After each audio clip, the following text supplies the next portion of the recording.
હું પરમાર તન્મય તબીબી વિદ્યાર્થી GMERS મેડિકલ કોલેજ જુનાગઢની અંદર ત્રીજા વર્ષની અંદર અભ્યાસ કરું છું. MBBS એક આખા વર્લ્ડનો સૌથી અઘરો કોર્સ છે. અત્યારે KG થી લઈ અને સ્નાતક સુધીના બધા જ કોર્સની અંદર દર વર્ષે વર્ષાંતે આવા સાંસ્કૃતિક કાર્યક્રમોનું આયોજન કરવામાં આવે જ છે. તો MBBS ની અંદર તો ઘણા બધા સ્ટ્રેસ અને એન્ઝાયટી જેવા માનસિક પ્રોબ્લેમો રહેલા હોય છે. આ માનસિક સ્વાસ્થ્યની જાળવણી માટે દર વર્ષે અમારી કોલેજની અંદર વર્ષાંતે સાંસ્કૃતિક કાર્યક્રમોનું આયોજન કરવામાં આવે છે.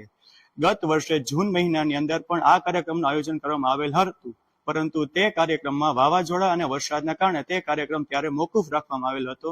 તે કાર્યક્રમ હાલ આ વર્ષે માર્ચ મહિનાની અંદર ઉજવવામાં આવેલો હતો, પરંતુ તે દિવસે પણ વાવાઝોડા અને વરસાદના લીધે તે કાર્યક્રમની અંદર મેદાનની અંદર પાણી ભરાઈ જતા તેની સાફ સફાઈમાં થોડું મોડું થયું હતું. તેના કારણે કાર્યક્રમને પૂર્ણ કરવામાં પણ થોડી વાર લાગી હતી.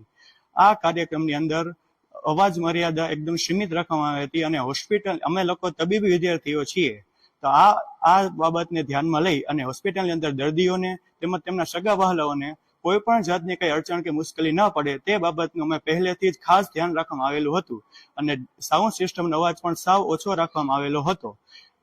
અને દર્દીઓની સારવારમાં પણ કોઈ પણ જાતની કઈ મુશ્કેલી ન પડે તેની પણ અમે ખાસ કાળજી રાખવામાં આવેલી હતી. આ કાર્યક્રમ 2015 થી લઈ અને દર વર્ષે અમારી કોલેજની અંદર ઉજવવામાં આવે જ છે.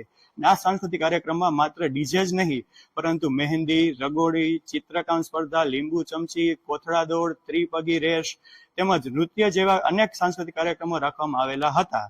અને અમારી કોલેજની અંદર ઓડિટોરિયમ કે બીજી એવી અન્ય કોઈ પણ વ્યવસ્થા ન હોવાથી અમે લોકોએ કોલેજ પાર્કિંગની અંદર આ કાર્યક્રમ રાખવામાં આવેલો હતો.